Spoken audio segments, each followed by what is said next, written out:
Hola, ¿qué tal? ¿Cómo están?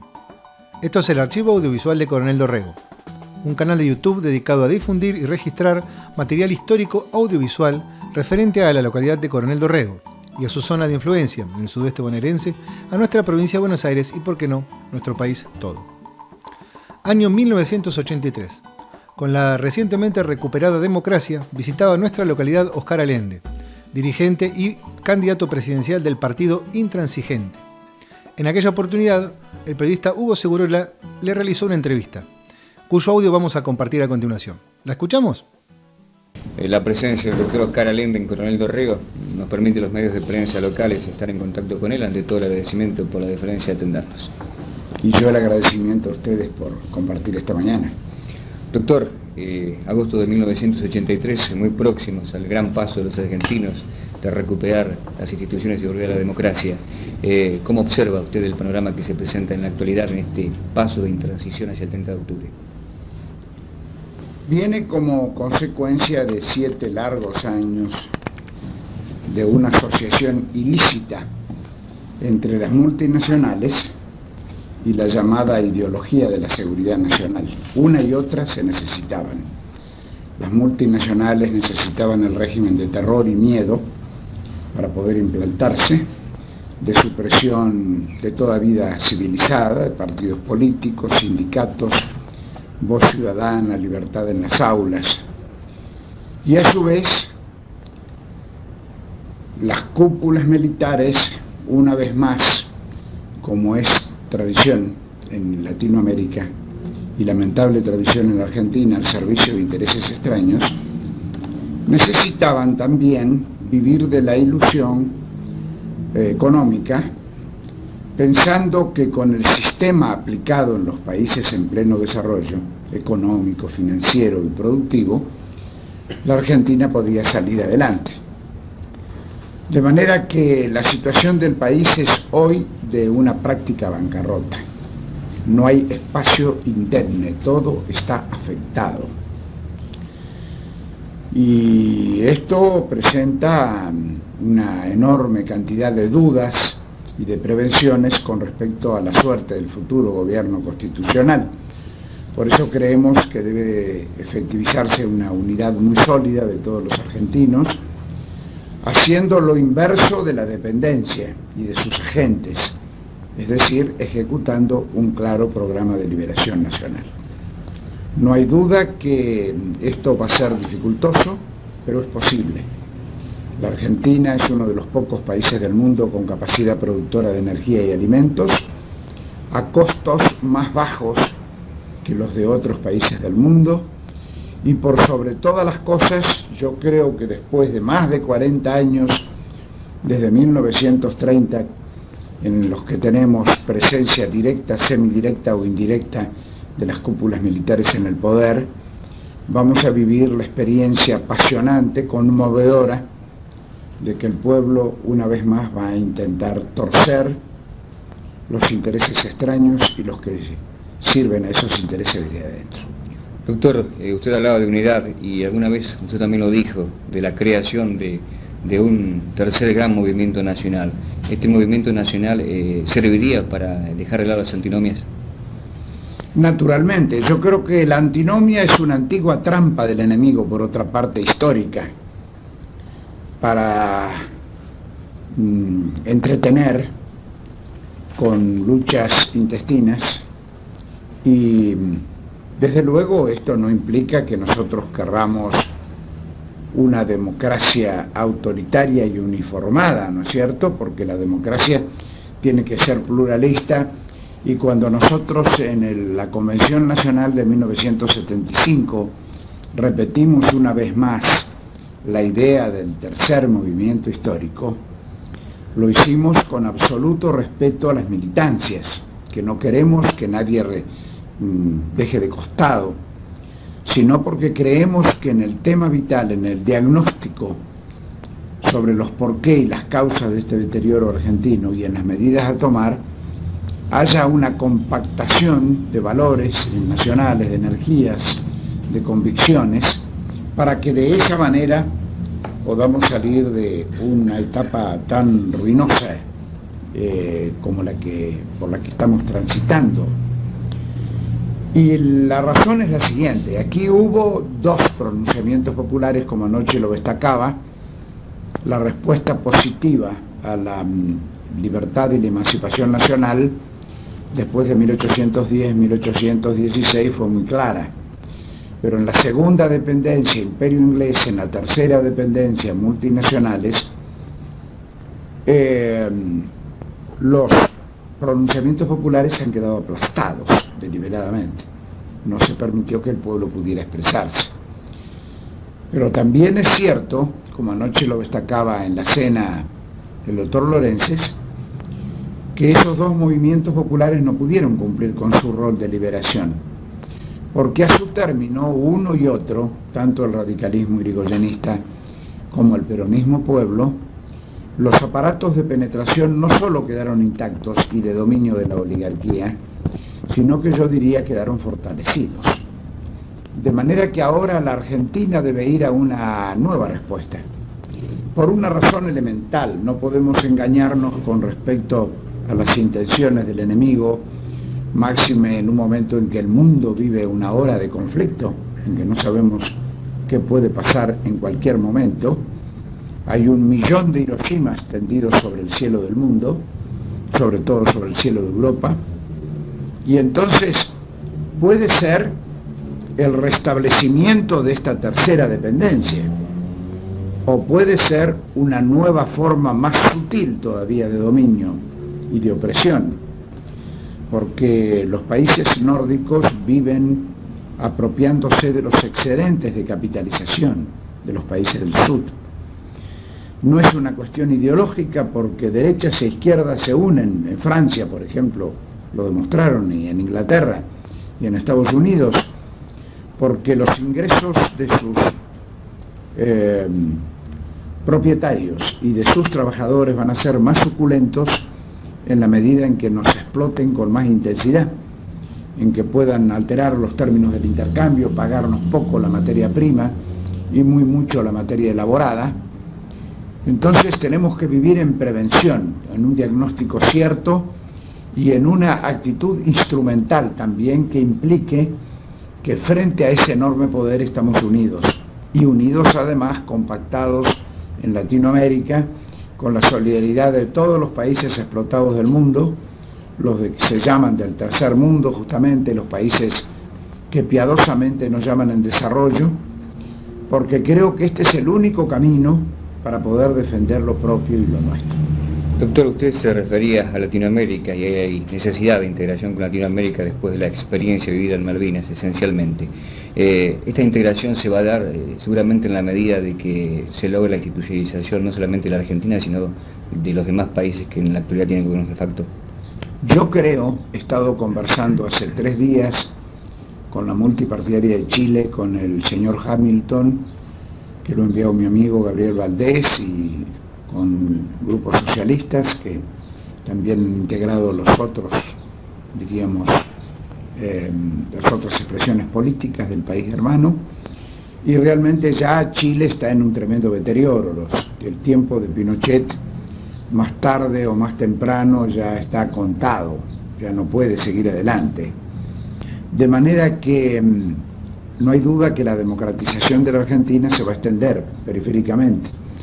Va a ser al revés de 1973, cuando nos fueron rodeando con las pústulas de todas las dictaduras que venían prefabricadas del exterior, como ahora las están prefabricando, caso Guatemala en Centroamérica. Y esto señala que naturalmente es un enemigo muy poderoso que va a tratar de rehacer fuerzas, porque saben que la Argentina no es un país común, sino que tiene una tradición de rectoría y de empapamiento cultural de toda la América Latina de gran relevancia, de manera que no podemos caer en la inocencia de pretender que todo esto va a ser simple, natural, que porque salgan los diarios que vamos a votar, ya todo va a quedar arreglado en el futuro, sino que el proceso no solo es institucional, sino también lleva grandes demandas sociales, es de penetración económica y sobre todo cultural, porque siempre la penetración cultural precede a la penetración económica y financiera. Doctor, de su primera respuesta traigo algunos de sus conceptos donde se refiere a un sistema de seguridad nacional implantado por las Fuerzas Armadas. Esto llevó a la represión, llevó a los ilícitos, a los desaparecidos. Hay una ley de amnistía que ustedes se han opuesto totalmente a nivel partido intransigente.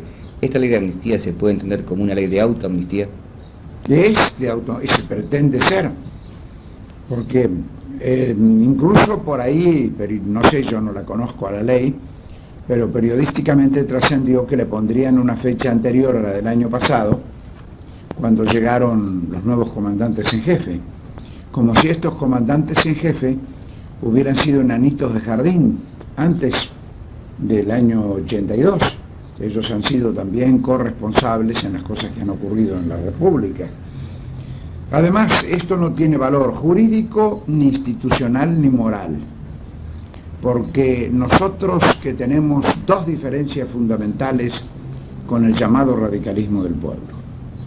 Una primera es que valoramos y comprendemos, como tiene que hacerlo un país maduro, lo que en su hora implicó el peronismo pueblo en cuanto a la demanda de una patria justa, libre y soberana, sin que esto implique, desde luego, revisar pasado político, ni establecer que no volveríamos a hacer siempre nuestra lucha dentro de la concepción del radicalismo irigoyenista, pero no cayendo justamente en esta antinomia como nunca lo hicimos en nuestra historia política.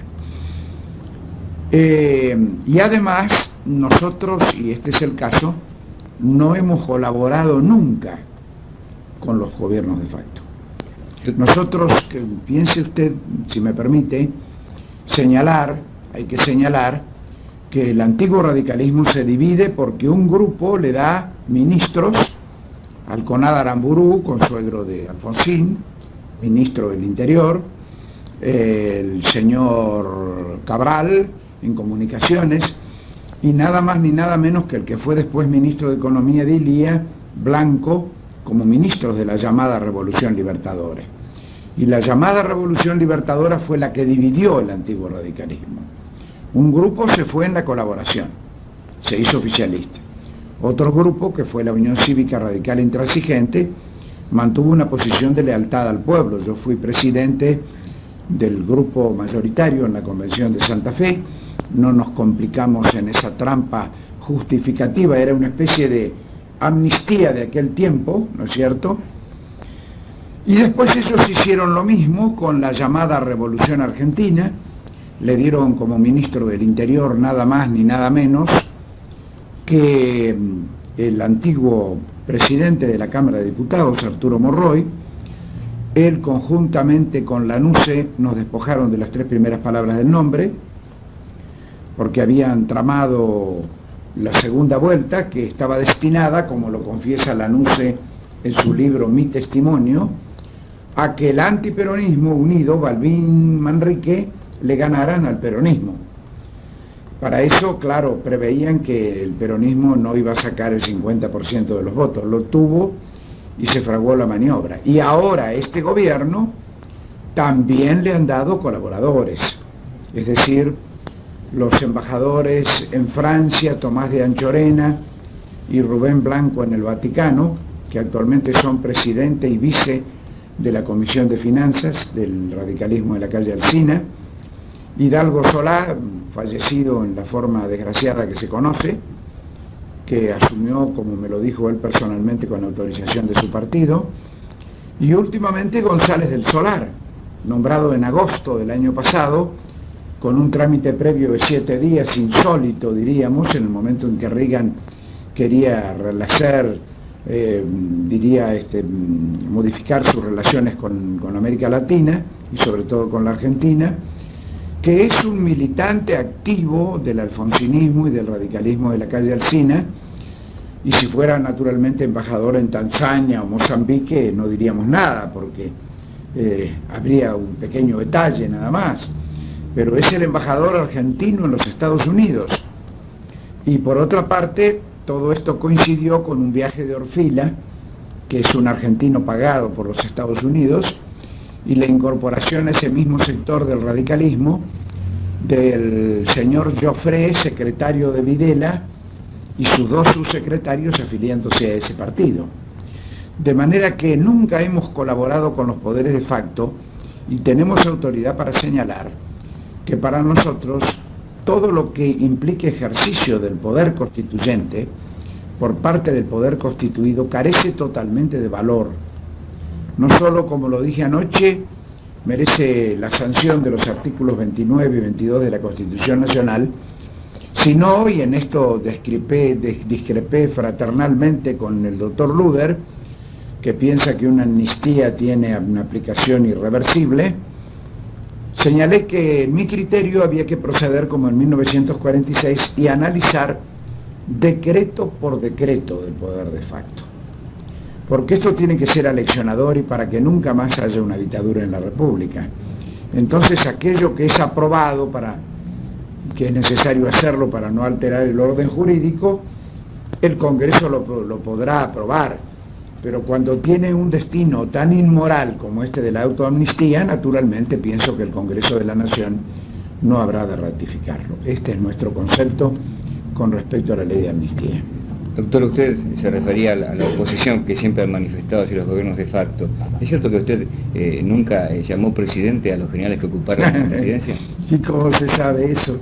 Sí, ahí me resultaba muy, diríamos, chocante, ¿no? Que por ahí había presidentes de la multipartidaria que se dirigían a señor ministro de aquí, señor, uno lo dijo 12 veces, se las conté, ¿no? Y yo siempre les dije general. Alguna vez cuando hablé con Leviston, a pedido de él en la Casa de Gobierno y además con una conferencia de prensa posterior, yo le decía general, no, dice, no me molesta que me diga general. Y le digo, sí, así lo voy a llamar. Porque realmente todos los que han ejercido funciones de facto son usurpadores de la voluntad del pueblo. Usted se refirió a Leviston, por allí dijeron que usted había hablado con Leviston, que había... Sí, pero yo a Leviston no fui a hablar en la Casa de Gobierno, no hice como estos que han ido a las trastiendas. Cuando Leviston me dijo que quería hablar conmigo, le dije sí, en la Casa de Gobierno y con una conferencia de prensa posterior. Y ahí le dije, haga una revolución, y quedó escrito. Me dijo, ya la estoy haciendo. No, le digo, usted no está haciendo una revolución. Porque hubiera sido la única manera frente a las cosas que ocurrían en ese entonces, pero Leviston estuvo allí unos meses custodiado por Lanusse, que era el comandante jefe del ejército, y después fue relevado por Lanusse. Lo que pasó fue que el gordito Valtierres, que después fue el que convocó a la Plaza de Mayo en la época de Galtieri, utilizó la TV para ya estaba en vísperas de la defenestración de Leviston por Lanusse, para hacer una suerte del manejo que hacen los medios de difusión, apareciendo a cada rato mi nombre, que había ido a la Casa de Gobierno, y que todo lo que yo dije naturalmente quedó asentado en los diarios, principalmente en forma íntegra en el diario La Prensa, el día posterior, porque tuve un altercado con el representante de la prensa. Y es claro, cuando a una persona no le pueden achacar nada ni en su vida privada ni en su vida pública, naturalmente tratan de adulterar los hechos para hacerlos aparecer en forma equívoca. Pero mi actuación allí durante la entrevista con Leviston fue la de siempre.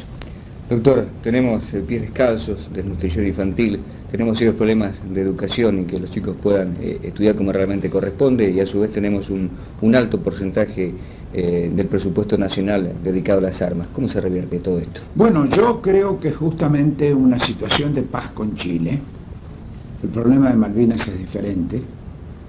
En este momento es un poderoso monstruo allí instalado, la NATO, Estados Unidos, Inglaterra.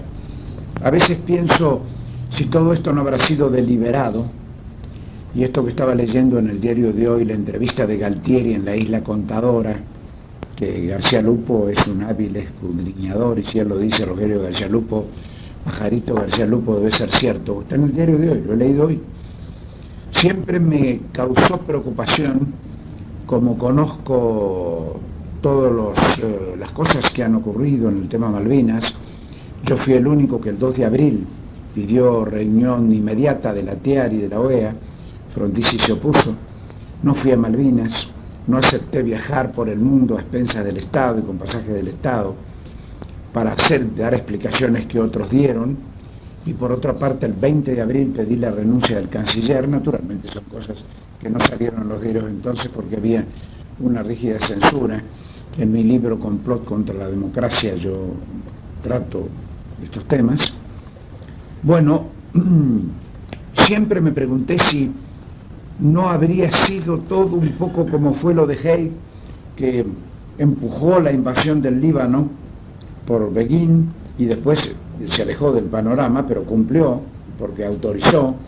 Si no habrá habido alguna maniobra de ese tipo, porque obsérvese que ahora estamos peor que antes. Es decir, ellos no tenían pretexto para instalar una base naval. Inglaterra además no tenía suficiente poder, si no era la NATO la que instalaba la base. Y así han ocurrido las cosas. Pero pienso que lo de Malvinas ya es un tema diferente, habrá que elegir la oportunidad y el día, como es una cosa elemental en táctica y estrategia militar. Un estado de paz con Chile nos va a posibilitar disminuir la cantidad, la proporción del 27% del Producto Bruto Interno que tuvieron los gastos militares. Por ahí se dice que se desconoce, y yo lo conozco, porque por ahí he pescado las cifras, y esto se rebajó al 20% para este año. Pero ocurre que ahora con el aumento de los sueldos militares están pidiendo que se aumente la suma, porque los militares, como he sabido, tuvieron un aumento de sueldo que mereció muchas protestas ya hace algún tiempo, algunos meses. Pero el 27% por gastos militares, cuando debería ser una cifra que, no sé, podría andar entre el 5 o 10% y ya sería extremadamente abundante. Calcúlese lo que hubiera importado que ese tanto por ciento se volcara justamente en educación y atención de la salud. Nosotros en la provincia de Buenos Aires tuvimos el 25% del total del presupuesto para educación, un poco lo que son las cifras que demanda la UNESCO, y calculando muy alto, nosotros lo sobrepasamos. De manera que, como usted lo dice aquí, todo lo que ocurre en el país hay que ponérselo en el magín, no es consecuencia de una casualidad, es consecuencia de un error político de la clase dirigente argentina, que lo ha admitido, tolerado, no lo ha advertido debidamente. Lo digo con la tranquilidad de conciencia de haberlo hecho en todo momento, en todas las dictaduras. Y ahora, me preguntaba el otro día un periodista en Mendoza como usted, ¿y no le parece que esto va a ser muy difícil? Y sorpresivamente, creo que se lo repetía anoche a Urtiz Berea, debe haber salido en la TV, recordando justamente esta pregunta del periodista mendocino. Y yo le digo, no, va a ser más fácil, porque ahora el diagnóstico ya está claro. Antes parecían advertencias, lo que yo dije el 23 de abril de 1976 por la noche, con las tropas que estaban en la calle. Ahí dije lo que iba a pasar. Creo que muy poca gente me creyó. Ahora yo creo que es importante que ya la letra con sangre entra, corrida mucha sangre en la Argentina, la experiencia se ha vivido y ya nadie la discute. Todos sabemos, todos sabemos cómo está la República. Es la crisis, diría, más grave desde 1810. No ha habido en la Argentina una situación de deterioro tal. Un quebrantamiento de todas las posibilidades. Y esto fue hecho a propósito. No es obra de un fatalismo.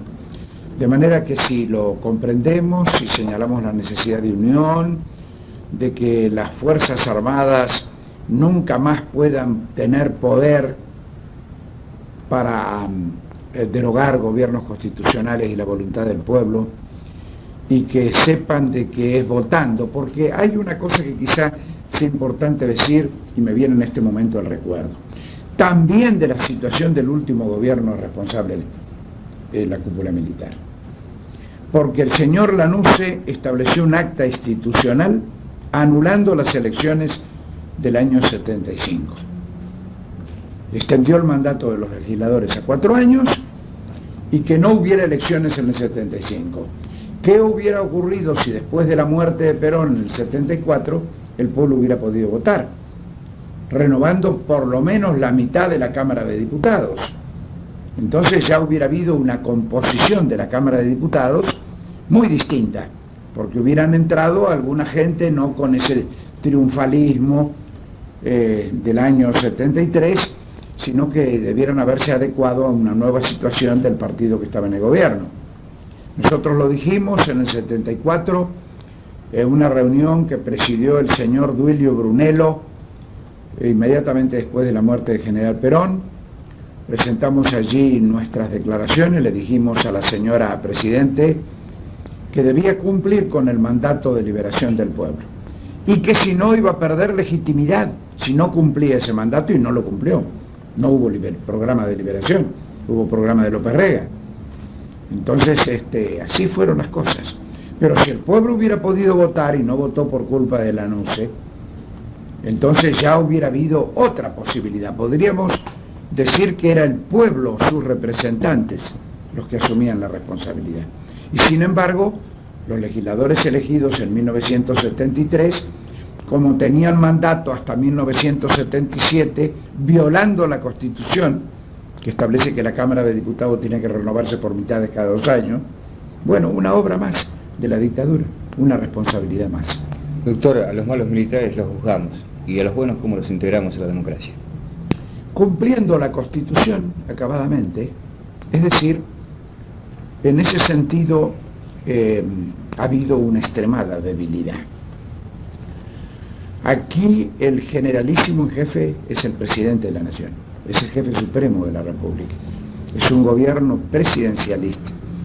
El artículo 86 dice bien claro que el presidente de la nación provee todos los cargos de las Fuerzas Armadas, naturalmente los más altos con acuerdo del Senado.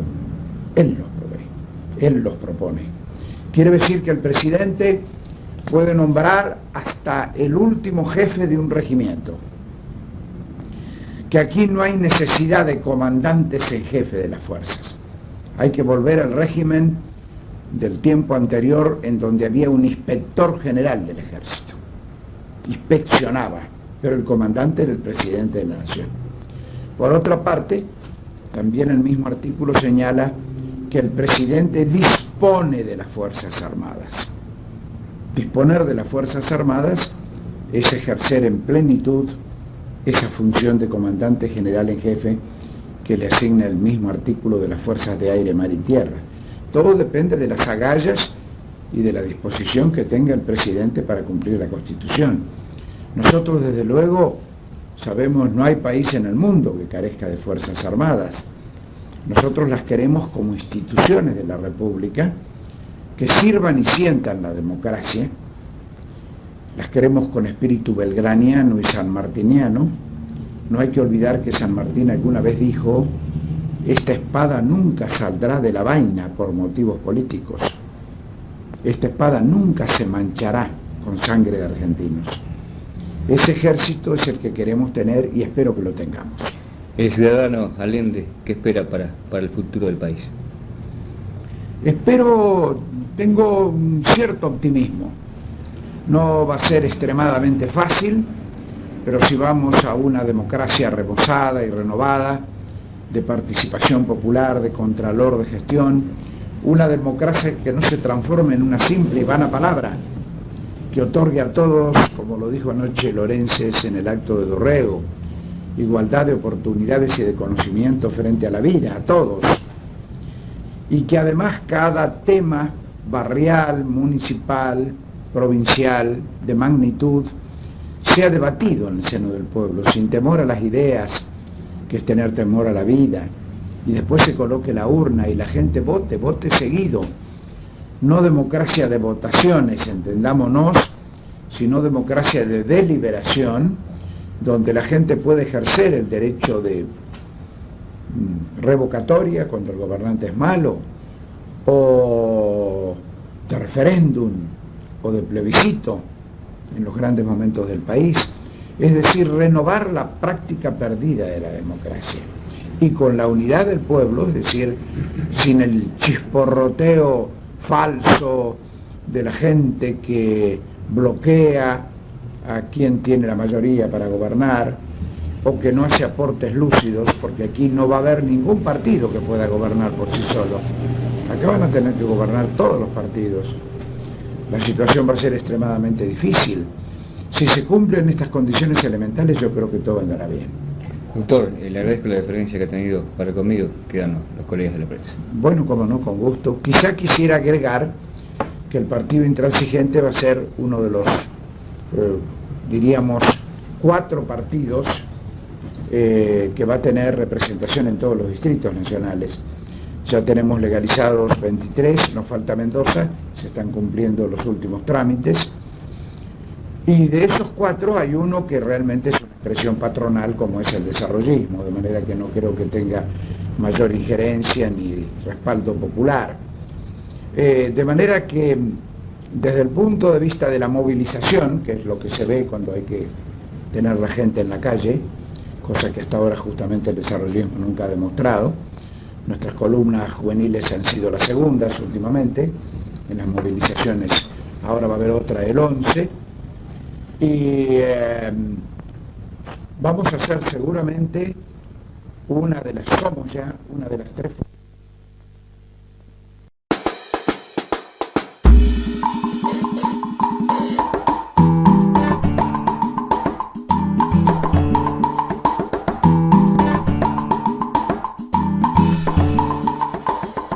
¿Y qué les pareció? Un verdadero documento político de la recuperación de la democracia este material, ¿no es cierto? Querida gente, nos despedimos no sin antes decirles que pueden colaborar con el archivo audiovisual de Coronel Dorrego de 3 maneras distintas. La primera de ellas, suscribiéndose a nuestro canal, la segunda dejándonos sus comentarios que siempre aportan y son bienvenidos, y la tercera efectuando una pequeña donación al link que aparece debajo en la descripción. Nos vemos en el próximo.